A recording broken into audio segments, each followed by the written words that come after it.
This is optical bench, and today we will find the focal length of a convex lens by using the parallax method. You can see there are three uprights. This one for object, it is lens, and number 3 is image pin. This lens creates real and inverted image of this pin, object pin, on the other side of the lens in air. In order to locate this lens, we use this pin. When the image of this pin produced by the lens is just below this image pin, then there will be no parallax. And by removing the parallax, we can find the position of the image produced by this lens. When parallax becomes 0, that will be the exact position of the image. Now we can read the positions of these three uprights. This rod is calibrated in centimeter. We can record the positions of three uprights.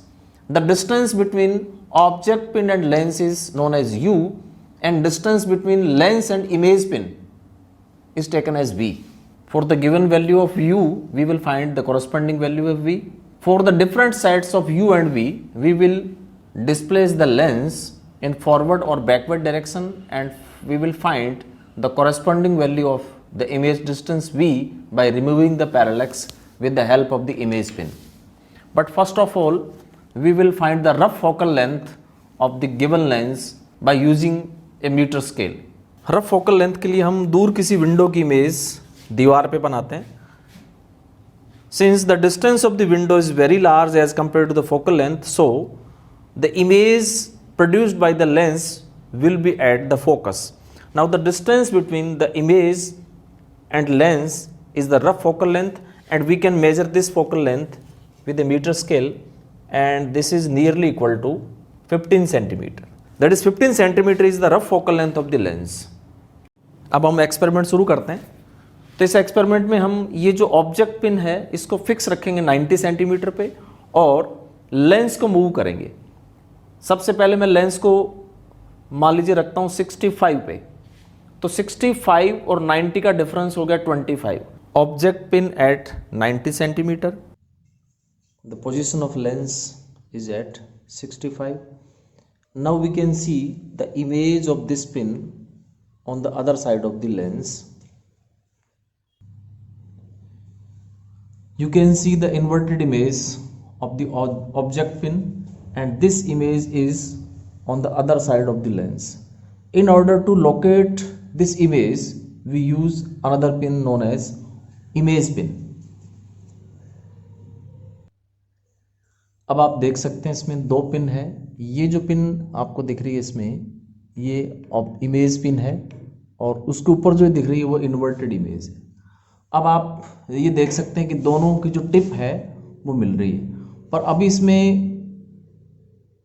Image pin image के ठीक नीचे है या नहीं, इसको check करने के लिए हम कैमरे को अगर मूव करते हैं, हम देखते हैं कि इन दोनों के बीच में पैरेलैक्स है, यानी इमेज और ऑब्जेक्ट पिन एक दूसरे को क्रॉस कर रहे हैं. इसका मतलब ये है कि ये जो इमेज पिन है, ये जो पिन इस तरफ जो पिन है ये वाली, वो ठीक इमेज के नीचे नहीं है, यानी इसमें भी ये पैरेलैक्स है. तो आप देख सकते हैं इसमें कि एक पिन दूसरे को क्रॉस कर रही है. इस पैरेलैक्स को हम रिमूव करते हैं.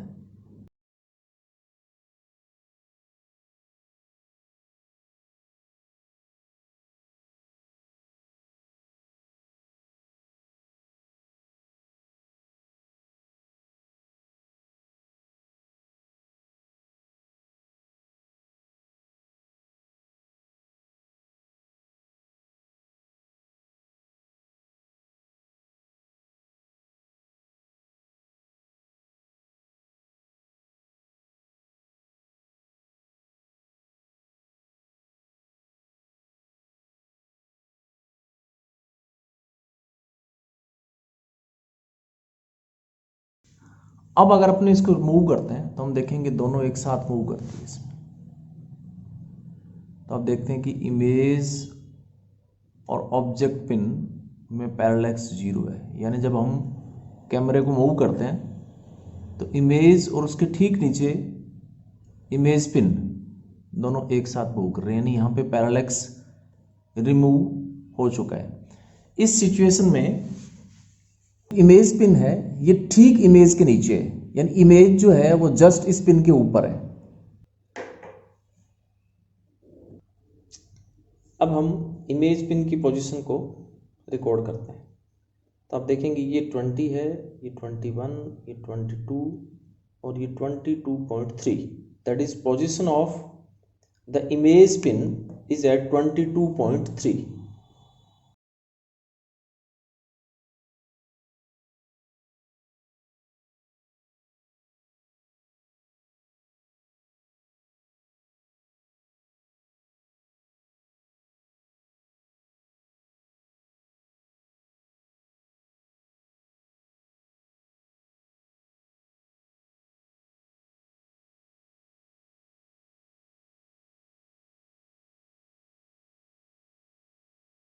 अब ऑब्जेक्ट पिन को 90 सेंटीमीटर पे रखते हुए लेंस की पोजीशन को मैं करता हूँ 60। ऑब्जेक्ट पिन अभी भी 90 पे है और लेंस की जो पोजीशन है वो आप देखें 60 पे। Now the object distance u is 30 centimetre. अब दोबारा से हम पैरेलैक्स को जीरो कर फिर से इमेज की पोजीशन को रिकॉर्ड करते हैं। इस सिचुएशन में हम देखते हैं कि इन दोनों में अभी पैरेलैक्स है, यानी इमेज और ऑब्जेक्ट पिन एक दूसरे को क्रॉस कर रही है। अब हम फिर से पैरेलैक्स को रिमूव करते हैं। अब इमेज पिन की पोजीशन को चेंज करके हमने पैरेलैक्स को जीरो किया है और इस पैरेलैक्स में आप देख सकते हैं कि अगर मैं कैमरे को मूव करता हूं तो इमेज और ऑब्जेक्ट पिन दोनों एक साथ चल रही है, यानी अब इन दोनों में पैरेलैक्स जीरो है। तो u इक्वल टू 30 के लिए फिर हम इमेज की लोकेशन ऑब्जेक्ट पिन की हेल्प से नोट करते हैं। Now for u equal to 30 centimetre, this pin gives the position of the image because parallax is 0. Now locate the position of,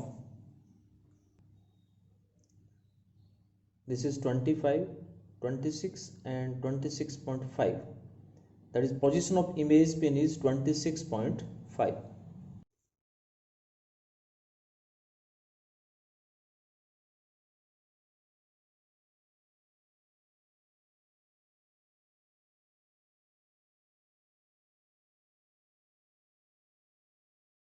third set के लिए हम ऑब्जेक्ट पिन को 90 पे रखते हैं और लेंस की पोजीशन को हम 55 पे करते हैं।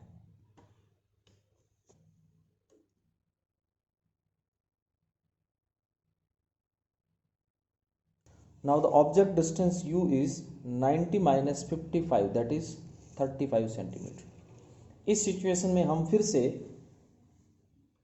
इमेज पिन की हेल्प से इसकी इमेज को लोकेट करते हैं। एक बार फिर से पैरेलैक्स को जीरो करते हैं और जीरो करने के बाद देखें आप इस सिचुएशन में पैरेलैक्स जीरो है, इमेज और ऑब्जेक्ट पिन एक साथ चल रही है। तो ये थर्ड सेट के लिए पैरेलैक्स जीरो है। इस सिचुएशन में इमेज को हम फिर locate, now you can see the position of image pin is at 26।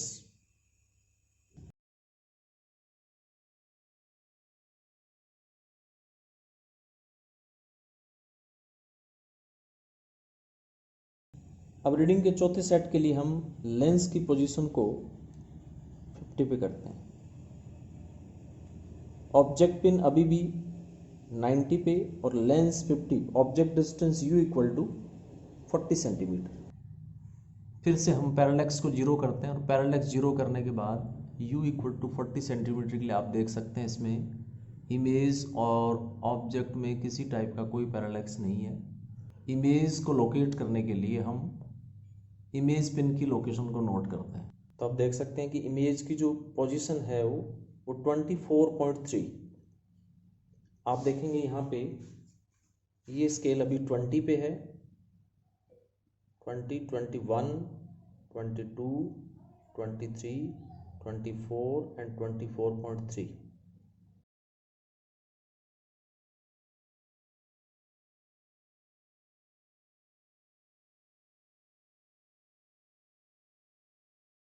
Reading के फिफ्थ सेट के लिए हम लेंस की पोजीशन को 45 पे करते हैं.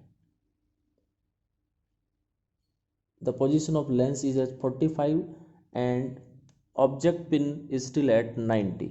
Now the object distance is 90 minus 45, that is 45 centimeter. U equal to 45. Now again locate the image by removing the parallax. Now by adjusting the position of image pin, remove the parallax. You can see in this position there is no parallax between image and image pin. Now the position of image pin on the scale gives the position of image, and this is at 20.5. you can see it is 20 and 20.5. that is position of image pin is at 20.5.